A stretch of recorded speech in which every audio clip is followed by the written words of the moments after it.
I don't think anybody can doubt that Mr. Seaga has made a monumental contribution to the development of Jamaica.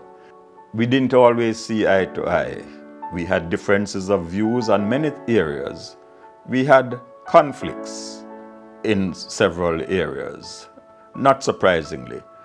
But in terms of wishing to promote Jamaica's interests first and working towards the upliftment of our people, I think we were united in a common purpose, no matter that we belonged to different sides of the aisle.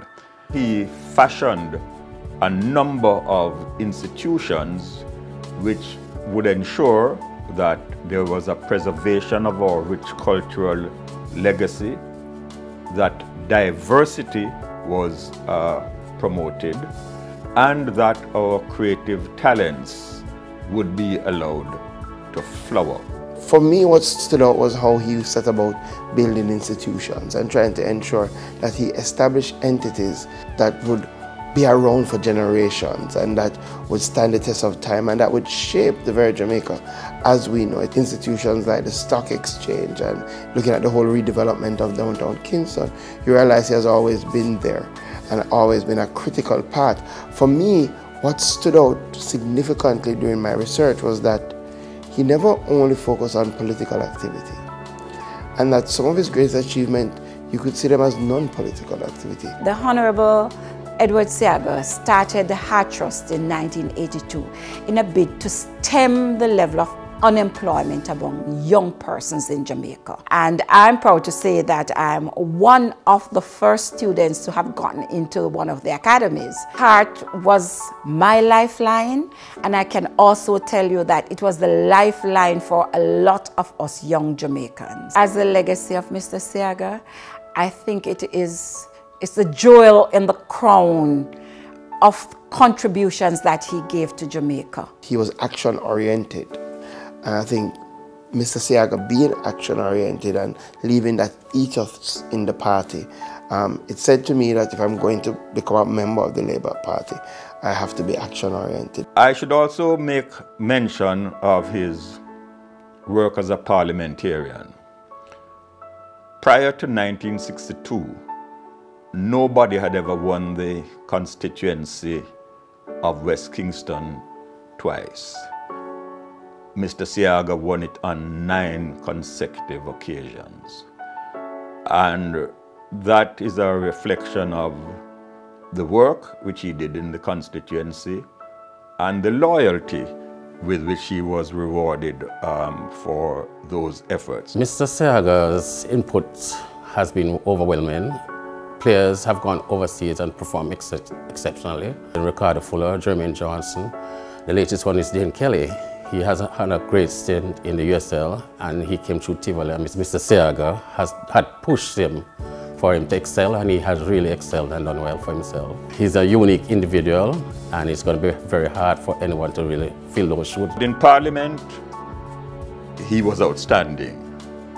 And as I said when he was celebrating his 40th anniversary there, when you are in Parliament facing Mr. Seaga, you better come with your A game, because nothing less would be able to suffice, and certainly you couldn't compete with him successfully.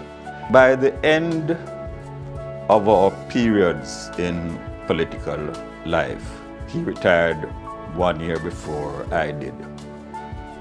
We had developed a level of respect, and I would dare to say a level of friendship which went well beyond political battle lines. Perhaps that was supported by the love we have for music, the love we have for sports, the love of orchids. I think we both share a preference for the King James Version of the Bible rather than any other because of the magnificence of the language. But we really came to appreciate that though at times we had different approaches and our styles, of course, were never the same, we all had a common goal, and that is one to advance Jamaica. I personally will miss him as one with whom I could share very special moments, particularly since our retirement. I want to extend profound sympathy to his wife, Carla, to his 4 children, and to the members of his family, and to thank them for the sacrifices they made in allowing him to give so generously of his time to the service of the people of Jamaica.